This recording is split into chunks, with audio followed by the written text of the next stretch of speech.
Pediatric Grand Round. Today begins the beginning of our fiscal year, and we're happy to have Dr. Samantha Ahdoot here to present. Dr. Ahdoot is Associate Professor of Pediatrics at Virginia Commonwealth University and the Chair of the Department of Pediatrics at Inova Alexandra Hospital since 2016. She is a general pediatrician with a strong interest in environmental health.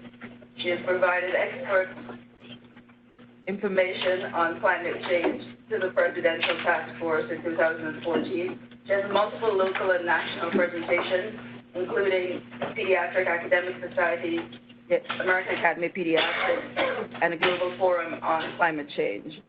She has been elected to the Executive Committee of the American Academy of Pediatrics Environmental Health Section and provides expert testimony on their behalf to the EPA and the Virginia legislature, for example. She co-founded the Virginia Clinicians for Climate Change, and there are little cards at the back if anybody's interested in joining. On Saturday, she will be presenting, along with Dr. Temez, the climate change, what it means for the health of Virginia. What it means for the health of Virginia, here at Carilion, on the 6th floor auditorium, if anyone is interested. The Deputy Commissioner for Health for Virginia will also be present. Please welcome Dr. Samantha Ahdoot. Thank you so much. Can you all hear me here? Is the microphone? So it's my pleasure to be here today to speak to you all about child health in a changing climate. And this is a follow-up to the webinar I gave in February. So I'm going to be presenting some different information today with more of a public health global perspective than I did at the webinar. And I have no financial relationships to disclose.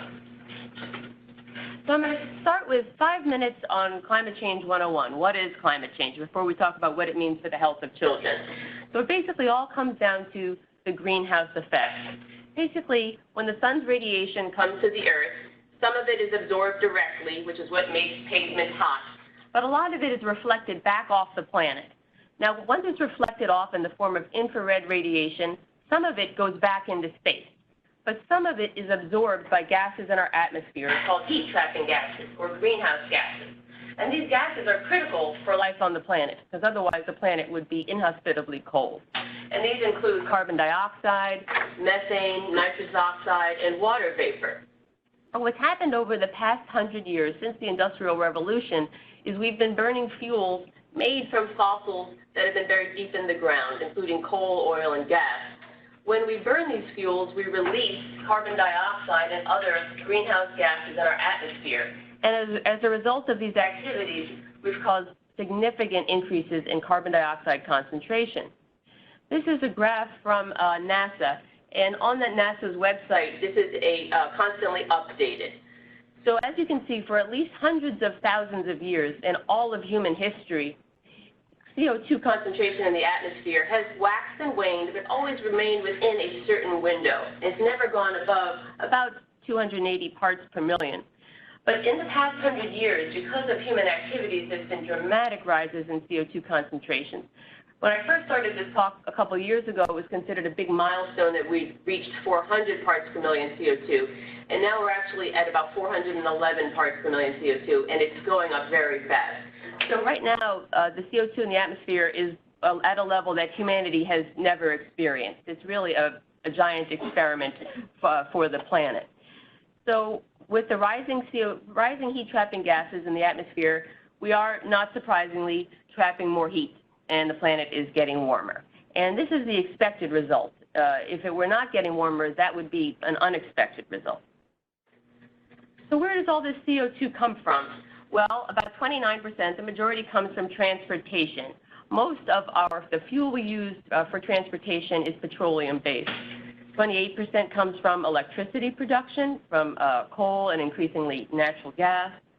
22% comes from industry, from making materials out of raw goods. 12% comes from heating and cooling our homes primarily, and about 9% comes from agriculture. And this slide is courtesy of Climate for Health, which is based with an organization called Eco-America. The information is from EPA. So I'm now going to show a graphic here from NASA, which shows visually how the planet is warming since the 1800s.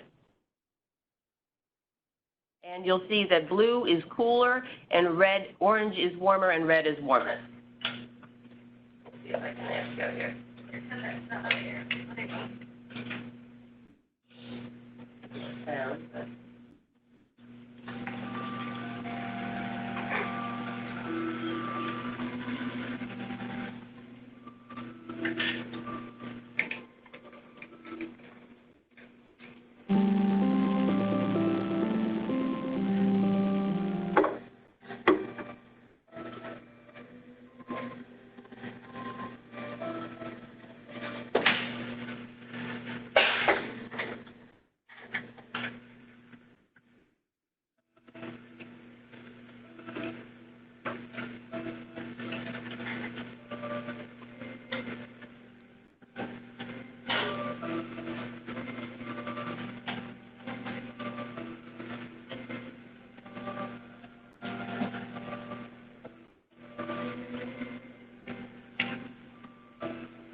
All right.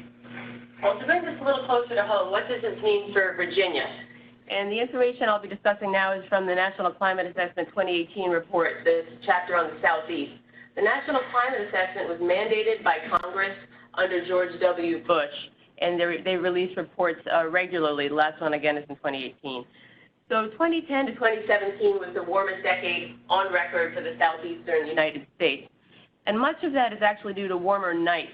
We have about twice as many nights above 75 degrees than we did in the 1950s. We also have more extremely hot days in many cities in Virginia. For example, Charlottesville and Richmond have about 5 more days above 95 degrees than in the 1980s. We have more days without frost, so less days where ponds are freezing. Most older people will tell you that they used to be able to skate on a given pond. It's no longer safe to skate on ponds because we don't have as many days of freezing temperatures. Warmer air holds more water, and that has led to more rainfall falling in extreme precipitation events. This is an image from an extreme rainfall event a couple months ago where I live in northern Virginia, where we had a month's worth of rain that fell within 1 hour, which flooded many of the homes and businesses in northern Virginia and D.C. So warmer, more heavy rainfall, rising sea levels, as well as sinking land in Virginia's coastline is leading to Virginia's coast being one of the most vulnerable areas to storm surge and sea level rise. So again, it's a combination of sinking land in the Hampton Roads area, rising sea level, and more heavy rainfall events. And all of these things are changing where animals live, when they become active, when plants are blooming, and other changes in ecosystems. I'm going to spend just a minute on this. I just want to mention that all national academies of science in the world agree that modern climate change is man-made. And almost 14,000 peer-reviewed scientific articles published between 1991 and 2012, only 24 reject man-made climate change. So when you hear the statistics that over 99% of scientists agree that climate change is man-made, that's what this comes from. All right, so we talked about climate change. What does this have to do with the health of children? Well, I think of climate change as a whole new dimension to health. It's something we've never had to think about before because it was never happening before. When I was in med school, I never thought about climate change, and frankly, nobody was, right? Oh, this keeps happening, sorry. So the change, doesn't seem to like that slide. All right. Well, I'll just talk about it. So the changing climate is affecting infectious diseases, where, how often, and when they occur. It's affecting plant-based illness, including plant dermatitis, poison ivy, and allergic rhinitis. It's also affecting the composition of crops and nutrition, which is one of the things I'm going to be talking about today. More extreme heat and hotter temperatures are putting more people at risk of heat illness. And more extreme weather events are putting more people at risk of harm from extreme weather, from injury or death, and also from the major mental health and societal implications of displacement and loss of livelihood, etc. So in recognition of the effects of climate change on health, the Virginia Department of Health this year launched a new climate change committee. It was launched in January. They held a summit in June, and it was really an exciting event. The Health Commissioner, Norman Oliver, Secretary of Health and Human Resources, Dr. Dan Carey, and researchers from across the state, from pretty much every academic center, most academic centers, Virginia Institute of Marine Science, Virginia Tech, UVA, all came together to talk about their research, the research that's already happening in Virginia about what the changing climate means for health. And they're expected to release a plan in early 2020. So I think this is a really important and exciting development. And Dr. Jabiri from the Virginia Department of Health is giving our keynote address at our conference on Saturday. So we'll be talking, I hope, about what the plan is for 2020. All right, so as I mentioned, in my webinar in February, I talked about changing climate's effects on respiratory illness and allergies, heat illness, and infectious diseases. So today, I'm going to be talking about some different topics. I'll be talking about the effects of extreme weather, specifically as it relates to healthcare delivery, so examples of events. I'll be talking about rising carbon dioxide and nutrition. And I think this is a really interesting topic, and I'll be talking about the research on that. And lastly, I'm going to be discussing areas for future research. So I'm going to start with a couple of patients from my own office who've been affected by extreme weather, and they've all given me permission to use their photographs. So these two children were living with their mother in Panama City, Florida, when Hurricane Michael hit. Hurricane Michael was the fourth strongest hurricane to ever hit the United States, the strongest storm to ever hit the Florida Panhandle. 70% of homes there were destroyed. All of the area lost electricity, in many cases, for weeks. And actually, there's been some recent articles about how this region is still really trying to recover from that event. So my patients lost their home, they lost their school, their doctor's office, they lost all of their medical records because their physician was still using paper records. And they moved to Virginia to be near extended family, and we've been trying to put the pieces back together for them. This is another patient of mine who moved to Virginia after Hurricane Maria. She and her son were living there, and my patient's mother was no longer able to find work. So they moved to Virginia so she could start a new life for her and her son. So extreme weather events obviously have very diverse effects on people's health, right? There's the immediate effects of injury or even death, and most of the effects actually follow extreme weather events, including infection of contaminated water or due to crowded living conditions, living in shelters, toxic chemical exposures. This was a significant concern after Hurricane Harvey because of the contaminated floodwaters, food and water shortages, and also other basic needs, and the interruption of children's education, displacement, both of which can have significant mental health effects. Children who experience these events. There's a lot of research now, particularly from Hurricane Katrina, which have documented the significant mental health effects in children who experience these extreme events. But in today's talk, I'm going to be focusing on the disruption of healthcare delivery. I'm going to be talking about that through three events: Hurricane Maria 2017, the Derecho of 2012, because it affected me personally, and Hurricane Sandy of 2012. So Hurricane Maria, as you all remember, was in September of 2017. It was a Category 5 hurricane. It occurred just a few weeks after another Category 5 hurricane, Hurricane Irma. The wind speeds were 175 miles per hour, which I can't really even fathom. It's so fast. It devastated Dominica, caused severe harm to Puerto Rico, Guadeloupe, Martinique, with widespread flooding, uprooted trees, housing damage, and destruction of the electrical grid, with a total cost of over $91.6 billion, mostly in Puerto Rico. So the people on the island of Puerto Rico had significant interruption of their ability to access health care. And 31% of families reported medical care disruption. And this is all from an article that appeared in New England Journal in 2018. And this included 14% of families reported inability to access medications, an inability to use respiratory equipment requiring electricity, closed medical facilities, absent physicians, inability to reach 911. It's actually affected the grandfather of one of my patients, a different family whose father, the grandfather in Puerto Rico, fell and was not able to call a physician, so he ended up on the floor for several days. And this is the interruption in healthcare was the primary cause for an estimated 4,600 excess deaths following Hurricane Maria. But in addition to the direct effects on the people on Puerto Rico, Hurricane Maria also had diverse effects on the worldwide healthcare delivery, and particularly here in the United States. And the reason is that Puerto Rico is a major site of medical manufacturing. As Puerto Rico has 50 drug manufacturing firms. They produce 8% of American medications, including blood products, some critical drugs for HIV, cancer, and cardiovascular disease. And as I will be discussing in a minute, they're one of the leading producers of normal saline for the United States. They have 40 medical device manufacturing facilities, some of which are devices which were being made nowhere else. And Maria endangered or halted production at all of these facilities. So FDA actually ordered a special response team in response to the shortages that occurred following the event. And this image here is from the testimony of the commissioner of the FDA to Congress as a result of reporting on this response team findings. So something that I've learned, which has been very interesting to me, is that the U.S. gets its saline from only 3 manufacturers in the world: Baxter, Braun, and ICU Medical. And so Baxter International is located on Puerto Rico.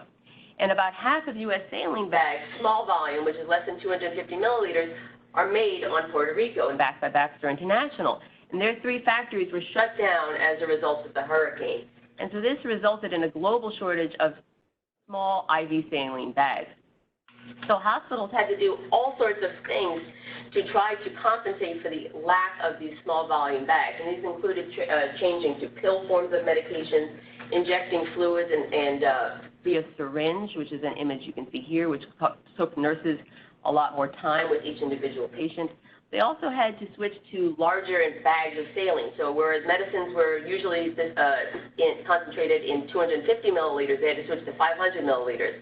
And this caused a significant challenge for EMR systems where the dosing was based on 250 milliliter constant bags. They also had to buy more expensive pre-mixed medication solutions.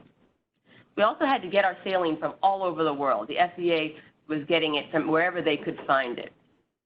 Brigham and Women's Emergency Department had to develop a new oral rehydration protocol because they no longer had adequate access to IV saline. All right, the next event I want to talk about is the Derecho of 2012. And again, this is something that I experienced personally, so I'm going to focus on this for a few minutes. This event brought the all-time highest reported July or June wind gusts. It traveled 700 miles in just 12 hours, caused widespread wind damage. 5 million people lost power, 22 people were killed. And one of the most significant effects of this event was the widespread loss of power resulted in loss of 911 services and communication, including Northern Virginia. And this was due to failure of backup power generators. And this is from a report to Homeland Security Bureau. 77 911 call centers, including serving more than 3.6 million people, lost connectivity. And 17 centers in 3 states lost all service, affecting the ability of 2 million people to reach 911 at all. Northern Virginia was the most affected. I was actually on call. I was in my office when this event occurred, and we lost all communication ability. So we lost the ability to communicate via cell, via landline, and there was no 911. So our patients couldn't reach us. We couldn't reach the hospital. We couldn't even contact the hospital, and I had to communicate orders to nurses in the hospital. I had to send texts to the parents of my patients, who were then showing it to the nurses, and that was the only way we could communicate. So a lot of doctors had to go to the hospital to stay there because there was no other way to communicate with the nurses, which seemed sort of mind-boggling at that time. All right, and the last event I want to talk about is Hurricane Sandy of 2012. Now, like Puerto Rico, it had significant effect on the ability of local people to access health care. And this was particularly true in the Rockaways, where thousands of poor and elderly people were stranded in the upper floors of public housing projects and nursing homes. And this is an image of an emergency worker coming to one of these facilities. There was no power, no plumbing. The elevators were out for months, and many of these elderly people were unable to access medications or to reach their doctors during this event. Another result of Sandy was what happened to Bellevue Hospital. And I'm just waiting for this to be a movie because I think it'll be a really good movie.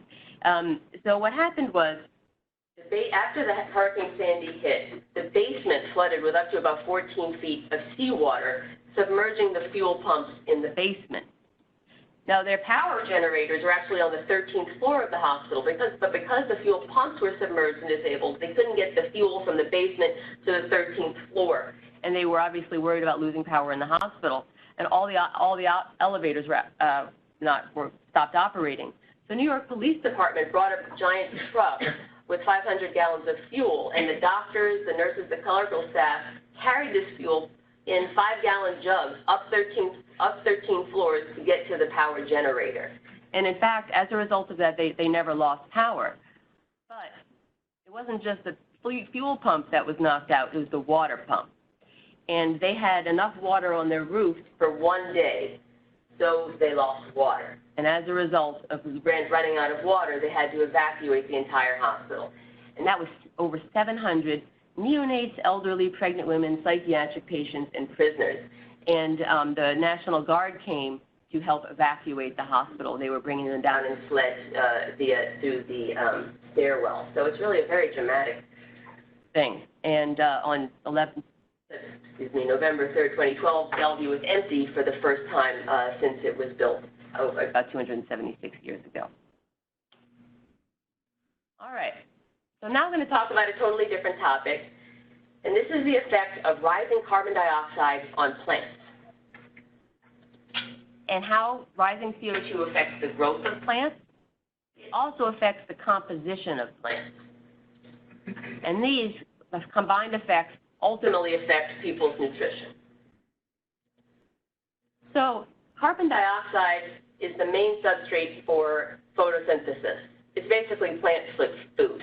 And most plants, if you give them more carbon dioxide, they will grow more. They will grow bigger. About 90% of plants, their photosynthesis approximately doubles when CO2 rises from 380 to 700 parts per million. And this is true for the majority of crops that we eat, including wheat and rice and soybean. It's not true for corn, which has a different photosynthesis pathway. So CO2 makes plants grow bigger. But glucose is human food. And I think one thing we know is that bigger is not always better. Bigger is also different. So people, when they become bigger, don't just become bigger and better. They become bigger and different. We develop abnormalities of the endocrine system, cardiovascular system, cancer. So what I'll be talking now is how bigger plants are actually not the same. They're not bigger and better. They're bigger and different. So over the past couple decades, there's been a lot of research showing that when we feed plants more carbon, more CO2, they actually have less nitrogen. That means they have less amino acids and they have less protein. And this is particularly true for wheat, rice, and soybean. And so this is from the National Climate Assessment's Health Report in 2016. And it combines the results of several studies, which found that as you raise the CO2 from 290 to 385 to 715 parts per million, the protein concentration of wheat flour decreases. And this has been shown now in multiple studies since these early studies in the early 2000s. Now, in the United States, we don't rely on wheat for our protein, right? In fact, or rice. In fact, in many parts of the world, people do rely on these crops for their protein as well as other nutrients. We get it mostly from animal products. But something that I think is important to remember, which I didn't understand, is that wheat also has to have a certain amount of protein and a certain ratio of different types of protein in order to have adequate quality for making bread. So it's the protein concentration which affects the elasticity of dough, and then affects the volume of bread and the quality of pasta. So we have learned that the rising CO2 decreases wheat protein. We also have found it decreases other nutrients. As the carbon concentration of plants goes up, other micronutrients go down. This is a study from 2014, which looked at about 176 different comparisons of wheat flour grown in different crops grown in different CO2 concentrations. And they found that as you increase in higher concentrations of CO2, 550 to 600, iron also decreases. In wheat, it goes down about 5%, rice 5%, and soy 4%. Again, these don't really apply to corn. And zinc also decreases in wheat by 9%, rice 3%, and soy 5%. Now, in the United States, again, most children don't get their iron or their zinc from wheat. We get it mostly from animal products. But about 25% of international preschool children have iron deficiency, and about 8% have in the United States. And children in other countries rely on these crops for their iron and zinc. This is just from another more recent meta-analysis of research regarding micronutrient concentration changes in higher CO2 environments. And this also found reductions in zinc, iron, and other micronutrients. So what does this mean for children's health, primarily internationally, as I mentioned? Well, it's expected that by 2100 we'll be at about 550 parts per million CO2 at the current rate of rise. So this could result in about a 3 to 17% reduction in crop protein, iron, and zinc. And globally, primarily in sub-Saharan Africa and Southeast Asia, about 63% of dietary protein, 80% of iron, and 60% of zinc comes from vegetable crops. So it's estimated that as a result of CO2-related decrease in these micronutrients, about 175 million people will become deficient in zinc, 122 million deficient in protein, and 1.4 billion children will live in regions at the highest risk as a result of changes from higher CO2. But here's some good news, is that a recent study found that we can actually avert a lot of these changes just by changing our CO2 emission trajectory. So this study from last year found that if we were to reduce our CO2 emissions to meet the Paris Agreement accords, we could avoid about half of the illness, the anemia, and also the infections related to zinc deficiency due to rising CO2.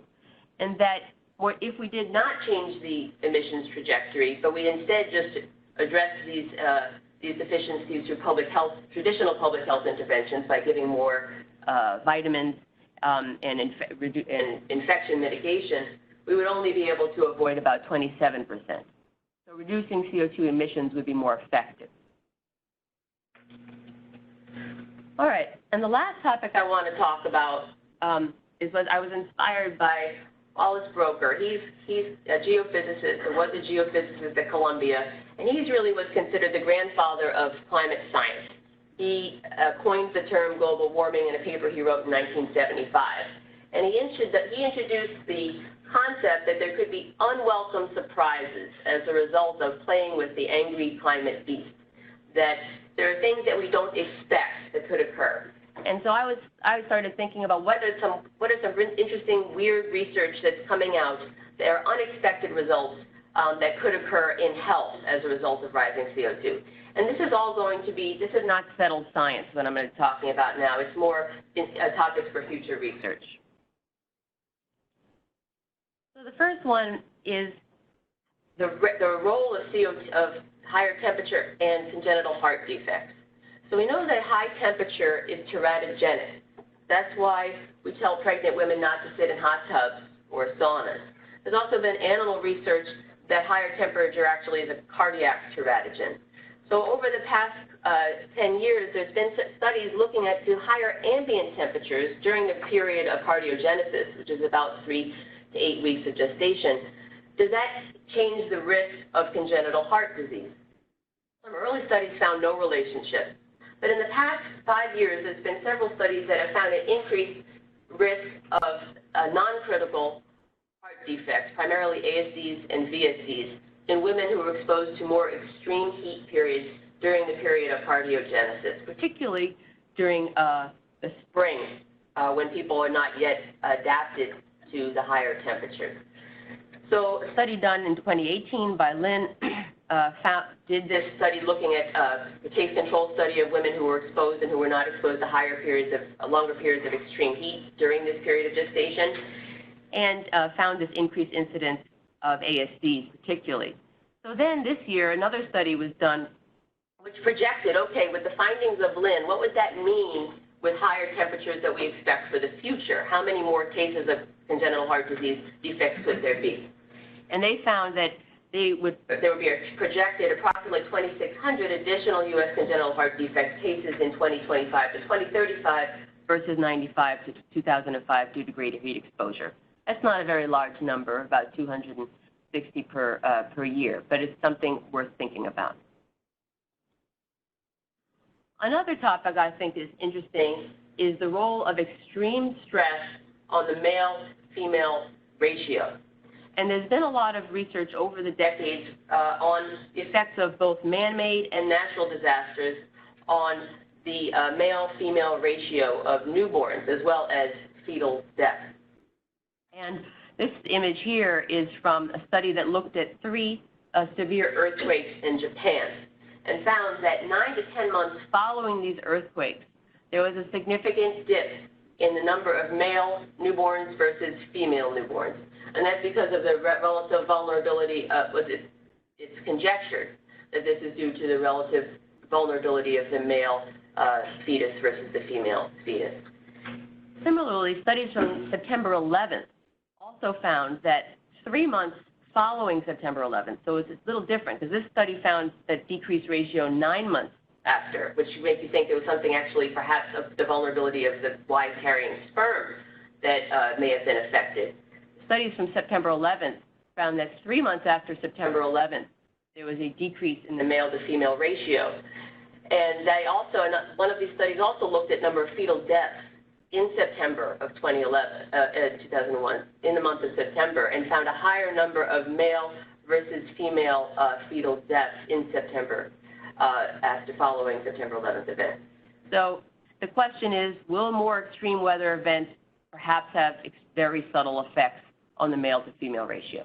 Again, this is not settled science, but I think it's an interesting topic to consider. And lastly, is the role of higher temperatures on drug resistance. So we think about drug resistance, bacterial drug resistance being influenced by prescribing patterns, also by overuse in agriculture, but we haven't really looked at the role of temperature on bacterial drug resistance. And so this study looked at the rates of bacterial drug resistance in the United States and how they relate to temperature in different regions of the country. And they found that across the United States, a 10 degree Celsius temperature increase in temperature was associated with an increase in antibiotic resistance. For E. coli of 4%, Klebsiella 2%, and Staph aureus 2%. And this image you see here on the left is a plot of bacterial resistance versus minimum temperature for E. coli and amoxicillin. And you can see that as temperature rises, the number of isolates resistant to amoxicillin also rises. And this is conjectured to be related to increased genetic transfer between bacteria at higher temperatures, and also we know that temperature is has strong influence on bacterial cell growth. So it's thought to be related to that. All right. So this seems like a whole lot of bad, scary news, right? And so I think most people, they hear this and they're sort of terrified. And so I want to switch now to talk about what does this mean for clinicians? What can pediatricians and other clinicians do about this overwhelming problem? Well, in fact, and the summary I think we have now that we know is that climate change is happening. We're causing it. It's bad for health, but it is solvable. And we can protect children. I would say we must protect children by protecting the planet. So thankfully, a lot is happening in the medical community right now around climate change and health. The Medical Society for Consortium on Climate and Health was formed in 2017, and it now represents over half of doctors in the United States through their medical societies. And the American Academy of Pediatrics was one of the founding members of this group. Also, many medical societies, including the American Academy of Pediatrics, American College of Physicians, are publishing policy statements, tech reports, and toolkits for their members. Other groups, the CDC, American Public Health Association, and many others are now starting to focus on the effects of climate change on health and what we can do to protect our patients and to prevent further change. So one aspect of this, which I think is perhaps the most valuable for us as clinicians, is that we are, on the one hand, we need to protect our patients. We need to understand what the changing climate means for the health of our patients. But we're also a fairly significant contributor to the problem. Our healthcare facilities in the United States produce about 10% of U.S. greenhouse gas emissions. We're very energy-intensive facilities. We're about the second most, we use about, we're the second highest user of energy of commercial buildings in the United States. We're also the third highest user of water. So we have a lot of opportunity within healthcare to actually make a significant difference by addressing our own contribution to the climate change phenomenon by reducing our contribution from our facilities. So what does that look like? What does that mean? Primarily, it means using less energy and producing less, and making less waste. Now, this image is from a playbook for hospitals put out by Healthcare Without Harm, which is a leading international organization around that on focusing on climate change and healthcare sustainability. So I want now to talk about some of the amazing things that hospitals in the United States are doing today, and these things are growing like crazy. So first, just this year, Ohio University Hospital Rainbow Center for Women and Children became the first hospital in Ohio to be LEED Platinum. And that is an architecture, the LEED system is an architect system, rating system for sustainability. They have on-site solar panels, which will generate half of their energy use. They're creating excellent indoor air quality through using non-toxic materials, which is very good for the health of their patients and their staff. They were deliberately sited to be convenient to public transportation and pedestrian and bicycling. And they also are addressing water runoff into their local water bodies by using permeable pavement and green roofing. Lucile Packard Children's Hospital at Stanford is another LEED Platinum facility, and their interim chief CEO and CMO, Dr. Dennis Lund, said sustainability is a core theme for our new hospital and served as a guiding principle for the design and planning process. Aurora Health System in Illinois is committed to be 100% renewable energy by 2030. It's the 10th largest hospital group in the United States. Rochester Regional Health in New York is committed to being 100% renewable and carbon-free by 2025. And I really appreciate what their president and CEO said, that it's the right thing to do, not only for our community, but for all communities. Hospitals are also focusing on reducing the emissions from transportation. We obviously have a lot of people coming in and out of our facilities and reducing the impact of that. Dignity Health, the 5th largest hospital system in the U.S., is transitioning to zero carbon transportation systems with a focus on active transportation. Seattle Children's has done some really cool work. They've created a bike program at Seattle Children's, which has reduced their drive-alone commutes from 73% in '95 to 38%. There, they actually pay you to bike to work, and they make you pay to drive. And then once you get there, they have free on-site bike repairs. So if you have any problem with your bike while you're there, they will fix it for free while you're there. So it's a very proactive approach, and it's been very successful.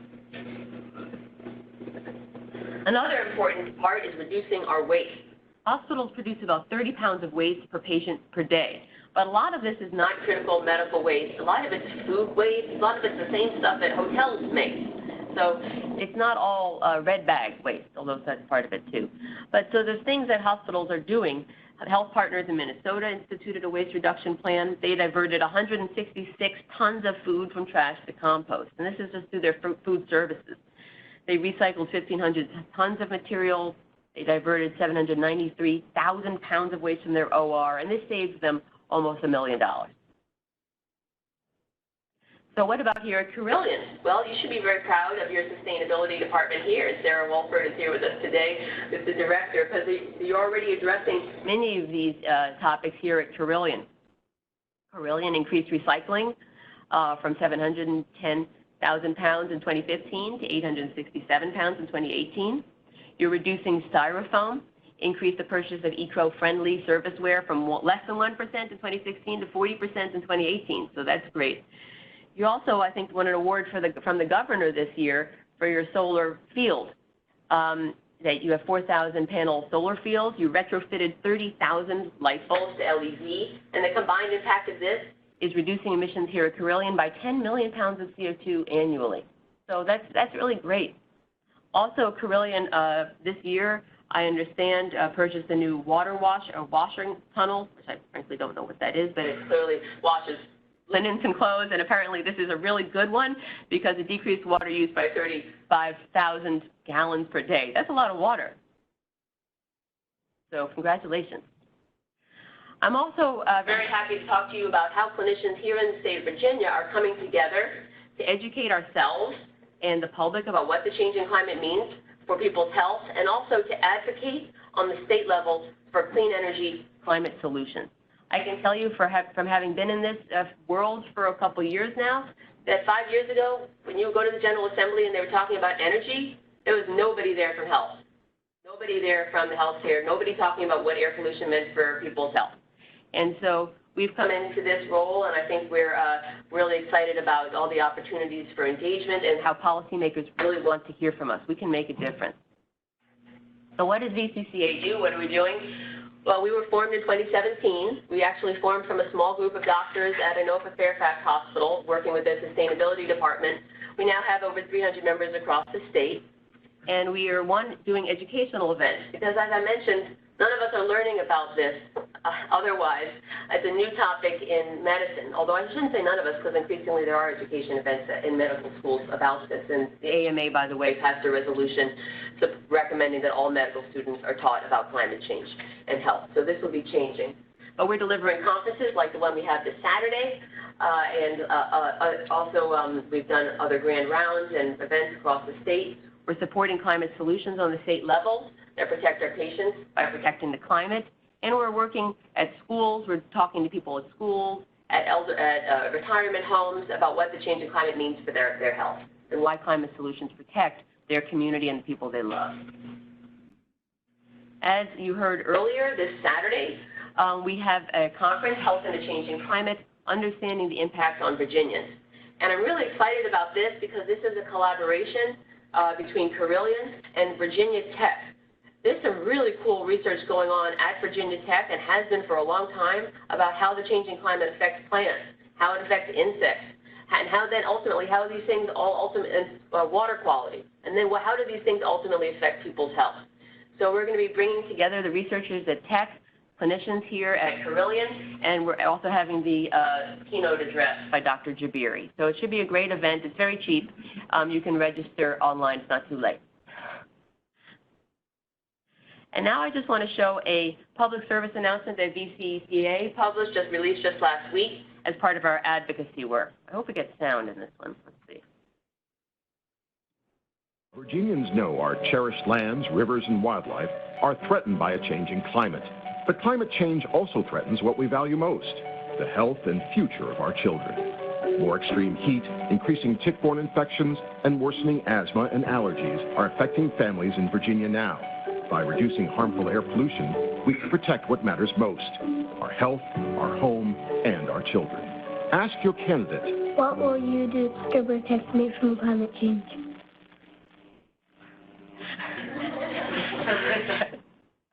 Oh, so cute. All right. So I would recommend for anyone who wants to learn more about this, get more engaged in this space, to join Virginia Clinicians for Climate Action. You go to virginiaclinicians.org. You just press join. It doesn't cost anything. We will not bombard you with emails. You'll get about one a month with our newsletter, and then some more often when we have events. For example, we're having our 3rd annual Advocacy Day in Richmond, January 23rd, and you can register for that. We'll help you to write a letter to the editor or an op-ed in the local paper. You can ask your candidates, what are your plans to protect Virginians from climate change? What do you plan to do? And this is really important because we have a big election coming up next month. We can also talk to each other, talk to other healthcare providers, and you can give out materials in your office. And we'll be very happy to direct you to very high-quality materials that are appropriate. Inova Health System has created a whole bunch of brochures that are appropriate for different clinician offices, which we can give you. So in summary, climate change is happening. We're causing it. It's bad for health, but it's solvable. And let's fix it together. That's it. I'm all set.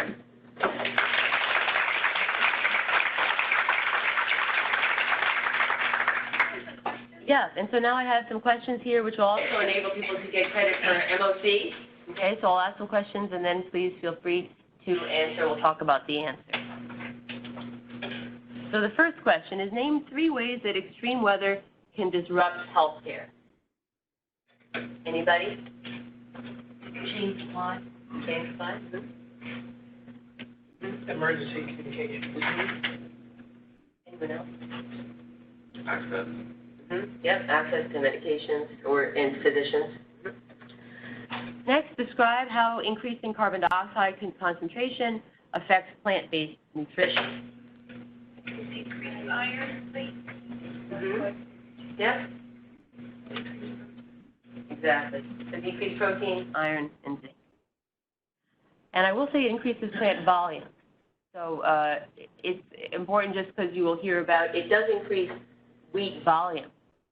So, but it changes the quality. So it increases the quantity and decreases the quality. And then lastly, explain 3 ways that hospitals can reduce their climate change impact. Waste. Reducing waste. Recycling. Yes, reducing energy consumption and any others? And water. Yeah, great.